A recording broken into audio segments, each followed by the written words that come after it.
Bu torpağın hər daşında, cığırında igid oğul və qızların xatirəsi var. Vətən anlayışı yalnız kənardan görünən deyil, vətən ana nəfəsidir. Vətən ata düvasıdır. Uşaqlıq xatirələri, məktəb yollarıdır. Şirin xatirələri yaşadığı yerdir vətən.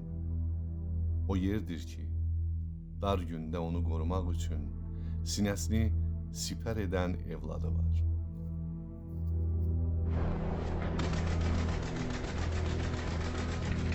Vətənə,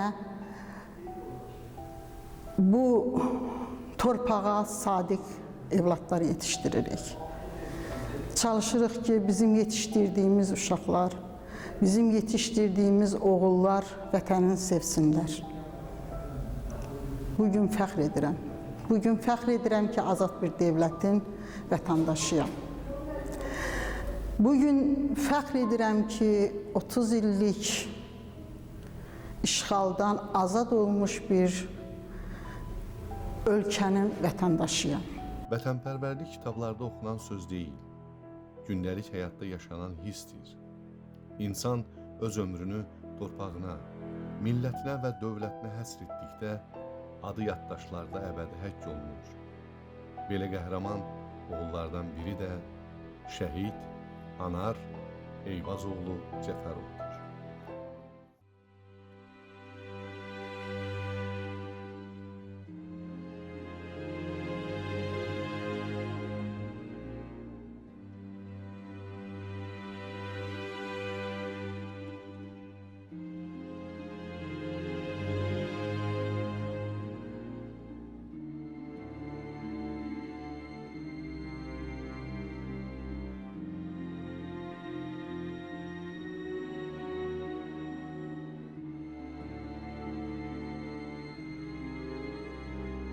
Anar 1977-ci ilin dekabr ayının 19-unda Ağcabədi rayonunda anadan olub. Ailənin 4-cü uşağıdır. Öz uşaqlığını elə bu həyətdə, bu məhəllədə, bu qohum əqrabanın arasında keçirib. Ağcabədi şəhər 7 nömrə orta məktəbdə 1-ci sinifə gedib, daha sonra 3-cü sinifdən təhsilini davam edib, 12 nömrəli orta məktəbdə. Orta təhsilini tam şəkildə orada bitirib. Anar barədə xatirələr çoxdur. Danışmaq istəyərdim onun məktəb illərindən. Ta axırı o rəhmətə getdiyi döyüş bölgəsindəki vaxtıran qədər mən hamısı xatirə yadımdadır. Anar uşaq vaxtından çox vətənpərvər bir uşaq böyüyüb. Cəfərov Anar Eyvazoğlu, qəhrəman atamla fəxr edirəm. Bu təbii ki də hər bir uşağa, hər bir Azərbaycan evladının heç birinə qismət olmur. Həmin o az saylı insanların, Azərbaycan təbii ki də böyük bir ölkədir. Həm burada böyük ölkənin içində nə qədər şəhidlər var, onların övladlarının içindən biri də mən sayılırım. Təbii ki də mən fəxr edirəm, təbii ki də bu hər bir uşağın qismət olası bir şey deyil. Məktəb illəri Anarın xarakterinin formalaşdığı illər idi. Həmin o sinif otaqları yalnız dərs səsi yox, həm də tariximizin keçmişi, bugünü, sabahı eşidilirdi.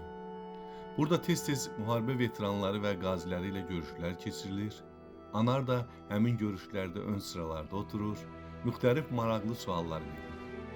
Qazilərin danışdığı hər bir döyüş xatirəsi onun qəlbində iz bırakırdı.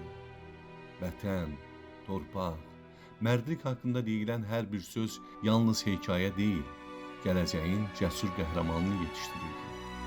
Atam elə bil, bizim babamız da hərbiçi olubdu. Biz ümumiyyətcə ailəvi demək olar ki, baba, əmi, hamı sərbiyə yönəli elə bil insanlarıq da belə bir. O əmin sözü var idi, qan məsəl üçün. Mənim də həddindən artıq hərbiyə marağım var.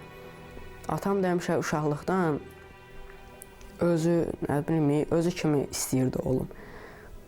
Məsəl üçün, oyuncaqlar, uşaqlar məsəl üçün kamazada olmur. Mənimki tapanca, silah, belə bir şeylər ki, uşağın deyirdi, məsəl üçün, hərbiyə marağı olsun. Öz istəyirdi, məsəl üçün, belə bir şeylər. İlk mən o sinifə girəndə demək olar ki, mən özüm gənc, onlar isə böyük uşaqlar. Sevdim onların hamısını. Dərs dediyim şagirdlərin hamısı mənim öz balalarımdır. Amma seçilənlər var. Anar öz vətənpərvərliyi ilə hər zaman seçildi. Məktəbimizdə keçirilən idman yarışlarında hər zaman irəli gedirdi. Hərbi verilişlər təşkil edirdilər, görürdün, hər bir zaman Anar özünün tərbiyəsi ilə seçildi. Həyatda gözüm açılandan, yəni özümü dərk edəndən evin balaca uşağı olmuşam da. Yəni uşaqlığım mənim Anarın yanında keçib. Ən çox təmasda olduğum Anar olub. Anar mənim elə ki, həyatda idealım olub. Hər şeyi mənə o öyrədib. Anar mənə həmişə həyatda qorumağa çalışırdı. Yəni hər bir şeydə mənə ağıl verirdi. Bunu etmək olar, bunu olmaz. Bu insan çox dözümlü, güclü, idarə etmək bacarığı vardı.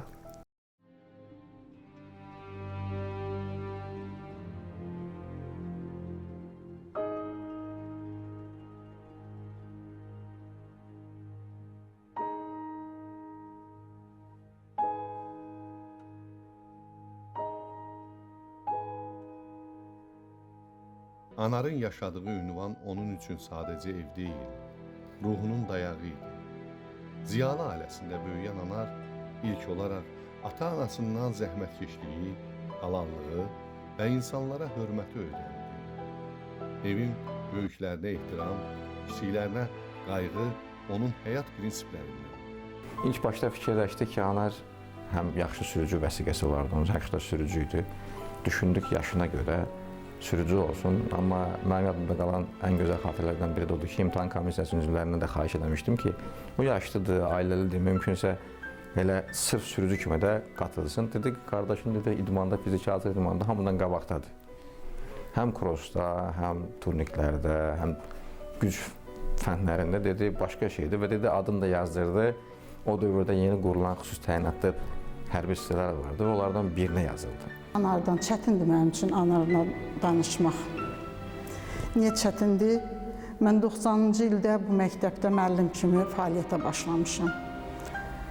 90-cı ildə Anarla tanış olanda, o siniflə tanış olanda, onlar artıq böyük uşaqlar idilər. Onun sevgi hekayəsi də özü kimi sakit və səsküysüz başlanmışdı. Uzaq şəhərlərdə deyil, elə doğulub boya başa çatdığı məhəllədə, qonşu qızı, uşaqlıqdan bir-birlərini tanıyırdılar. Eyni küçədən keçən yollar, sonralar qonşu qızı Samire ilə ailə qurdu. Bu evlilikdə yalnız iki gəncin birləşməsi deyil, iki ailənin mehribanlığı, iki ailənin xatirəsi cəmləşdi. Biz Anarla tanışlıqlarımız belə olub ki, biz Anardan qonşu olmuşuq. Anarın bacıları olmayıb, 5 qardaş olublar. Biz Anardan elə bir-birimizdən xoşumuz gəlirdi.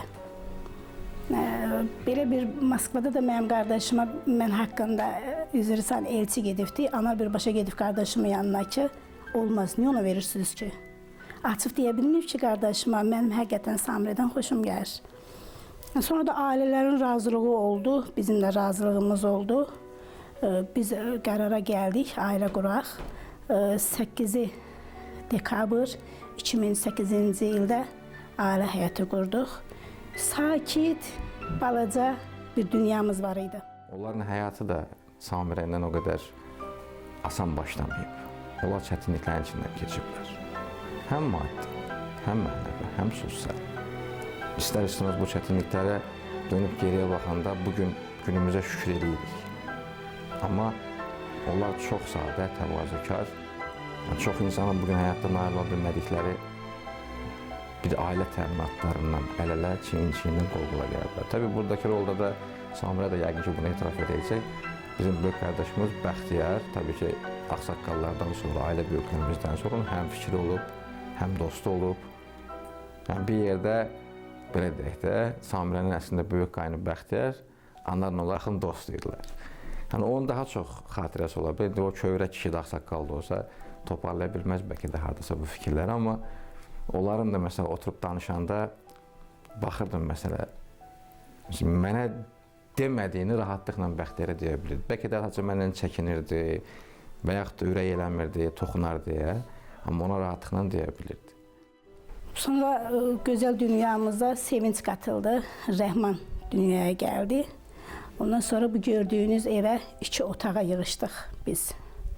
Çətinlik günlərimiz də olub, yaxşı günlərimiz də olub. Sadəcə anarda bir xüsusiyyət var idi ki, anar qohumcanlı idi.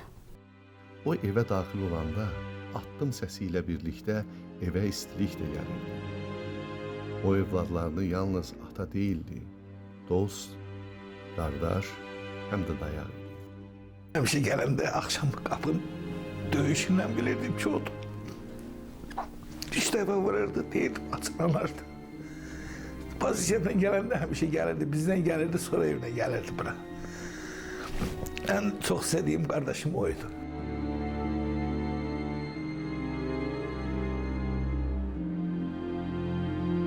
Biz hərbi xidmətdə bir yerdə olmuşuq döyüş zamanı. Elə qismət oldu ki, eyni bölükdə olduq.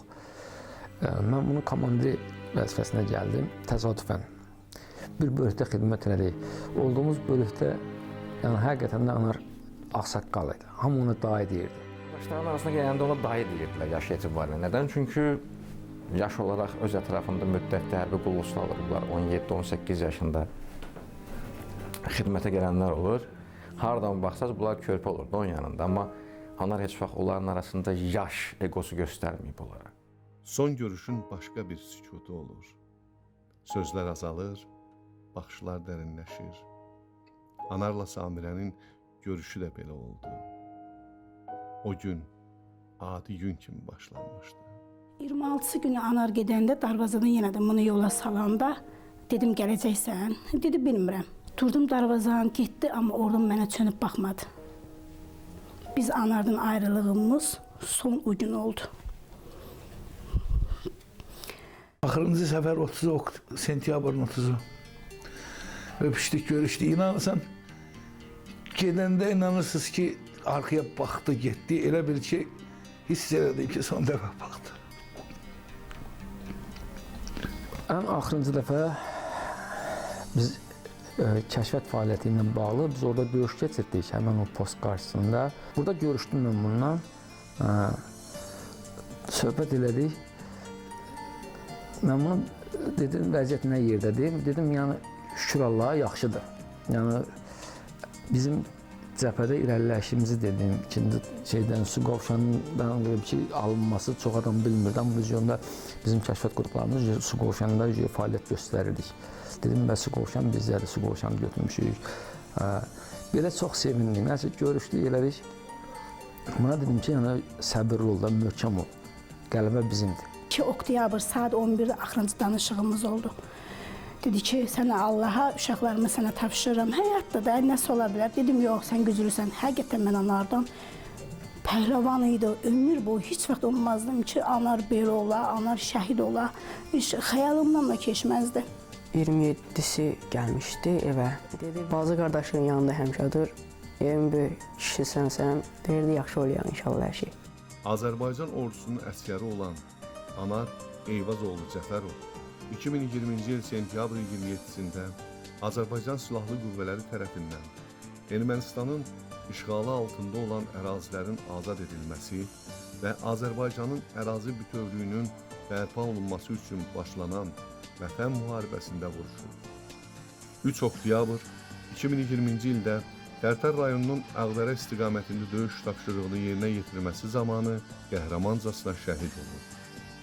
Anar Eyvazoğlu Cəfərov Ağcabədi Şəhidlər Xiyabanında dəfn olundu.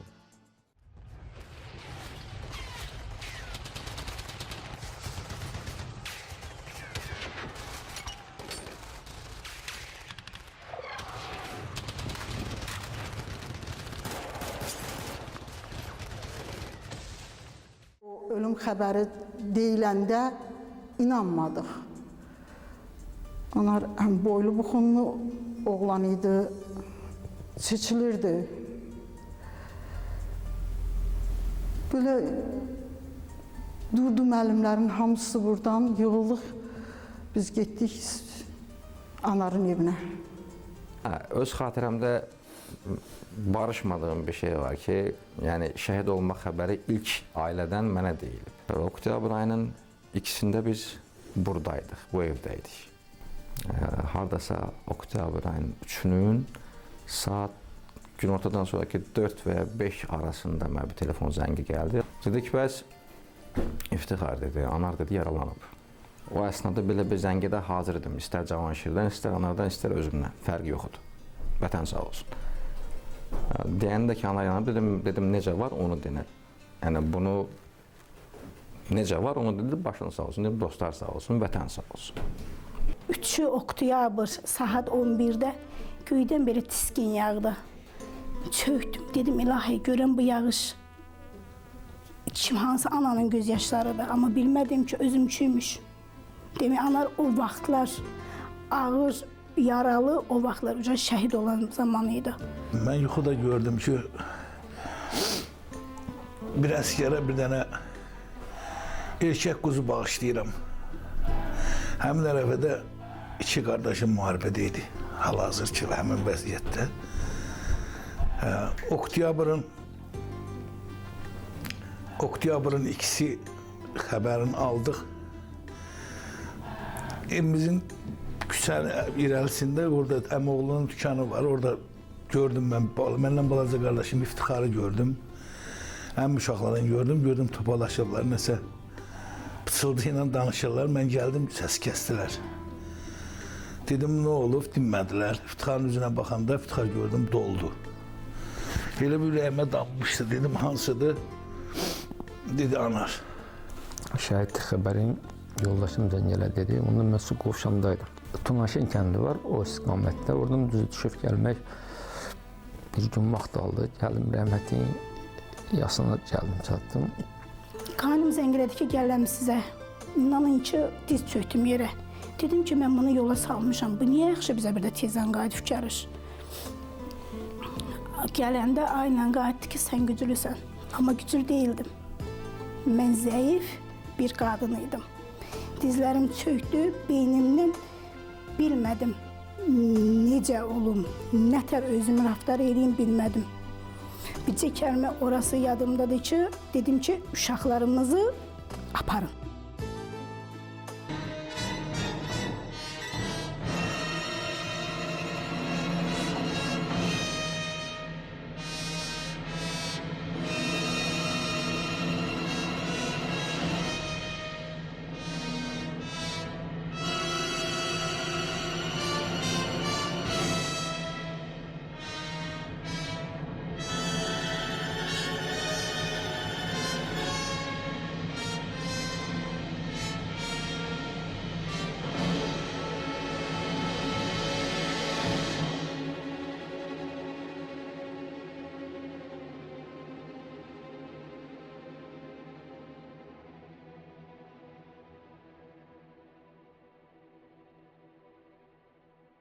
Şəhid ailələrinə verilən statuslar, müavinətlər və sosial layihələr yalnız maddi yardım deyil, mənəvi borcun etirafıdır. Onların evladlarının təhsil alması, ailələrinin sosial təminatı, şəhid adlarının əvəzləşdirilməsi, bütün bunlar dövlət tərəfindən həyata keçirilir. Tez-tez rayon rəhbərliyi və ictimaiyyəti şəhidin ailəsinə baş çəkir, onların qayğıları ilə maraqlanır, maddi və sosial problemlərini elə yerindəcə həll edirlər. Sağ olsun xalqımız, sağ olsun ictimaiyyətimiz, sağ olsun ölkə rəhbərliyinin diqqəti var olsun və rayon ictimaiyyətində rəhbər vəzifəsi olan şəxslərin hər birindən də dərin təşəkkürümü bildirirəm ki, o çətin dövrlərdə ailənin yanından əksik olmadılar. İstər maddi, istər mənəvi dəstəklərini göstərdilər. Güclü olmalarına, ayaqda durmalarına kömək elədilər. Övladların yanında bugün də varlıqlarını görür onların ki, sağ olsunlar bunu edirlər. İgid kimi də köçdü bu dünyadan. Allah bütün şəhidlərimizə rəhmət eləsin. Mən fəxr eləyirəm ki, mənim Anar kimi qardaşım var. Azərbaycanın Anar kimi oğlu var. Allah şəhidlərimizin hamısına rəhmət eləsin. Qazilərimizə də can sağlığı versin. Tabii ki, digər insanlar necə deyim, məsələn, digər insanlar məsələn sağlamlaşdırır, amma mənə tanımır, amma onun mənə elədiyi rəftar, mənim şəhid oğlu olduğumu eşidən rəftardan çox fərqli məqamlar var. Yəni, çox fərqlənir. Çünki bir nəfər mən bilirəm, mən şəhid ailəsiyəm və şəhid oğluyam, balaca oğlu. O zaman onlar istər-istəməz belə qayğı göstərir. Azərbaycanın ərazi bütövlüyünün təmin edilməsi uğrunda döyüş əməliyyatlarına qatılan və hərbi hissə qarşısında qoyulmuş tapşırıqların icrası zamanı vəzifə borcunu şərəflə yerinə yetirdiyi üçün Azərbaycan Respublikasının prezidenti İlham Əliyevin sərəncamlarına əsasən Anar Eyvazoğlu Cəfərov ölümündən sonra vətən uğrunda cəsur döyüşçü Suqovuşanın azad olunmasına görə və vətənə xidmətə görə medalları ilə təltif olundu. Biz bu günlərim Anar Cəfərovun anım mərasiminə gəlmişik. Eyni istiqamətdə döyüşmüşük. Anar Cəfərov çox vətənsevər, vətənpərvər oğlan idi. Allah ona və bütün şəhidlərimizə Allah rəhmət eləsin. Al ya da candan keç, iki yoldan birini seç. Azadlığın şərbətini iç, igid əsgər möhkəm dayan. Salam vətən, salam ana, çətin gündə bizi sına. Qanla cavab verən qana, igid əsgər möhkəm dayan. Bu gün vətən işıqdır, şəhidlər sayəsində. Rəbbim ondan danışır, Quranın çox ayəsində. Birini mən misal çəkim, Əli İmran surəsində. Rəbb yolunda ölənləri Rəbbim tutar nəfəsində.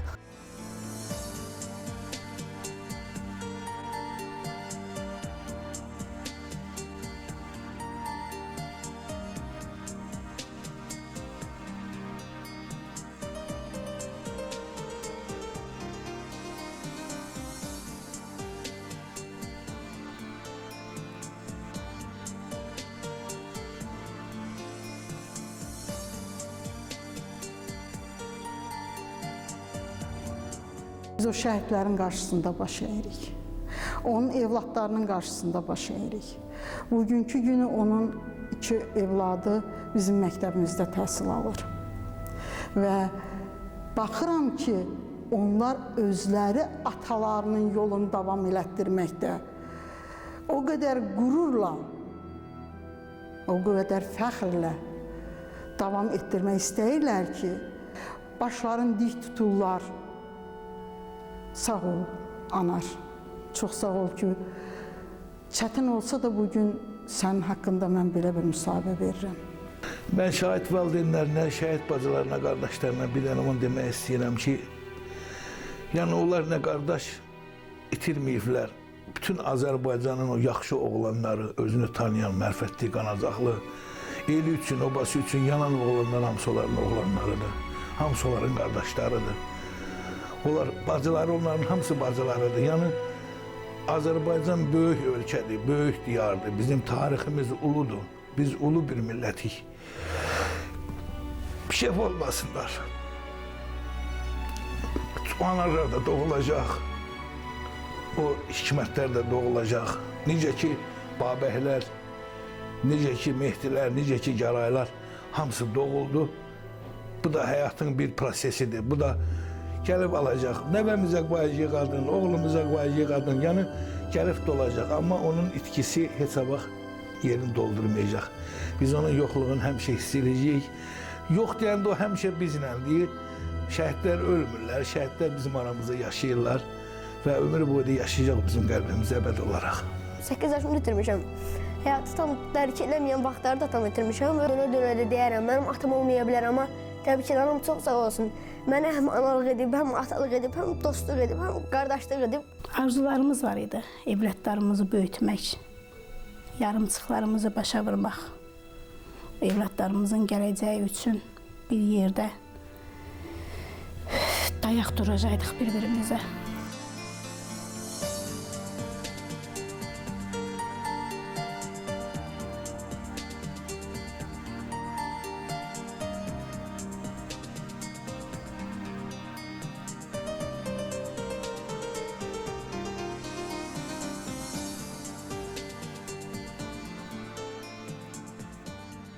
Sizə vətənə doğru yol gedən bir yolçunun qəhrəmanlıq hekayəsindən danışdım.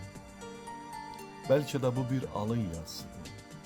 Bəlkə də Yaradanın lütfüdür. Bilmirəm. Bircə onu bilirəm ki, bu bir ömür payıdır. O ömür payı ki, o hamıya verilir. Lakin onu necə yaşamaq hər kəsin öz seçiminə bağlıdır. Anar seçimini etdi. Bu film bitir. Amma Anarın həyat yolu bitmir. O yol gələcək nəsillərin şuurunda, əziz bildiyi bayrağın kölgəsində, canından artıq sevdiyi vətənin yaddaşında yaşayacaq. Çünki qəhrəmanlar ölmür. Onlar vətənə gedən doğru yolun yoldaşına çevrilir.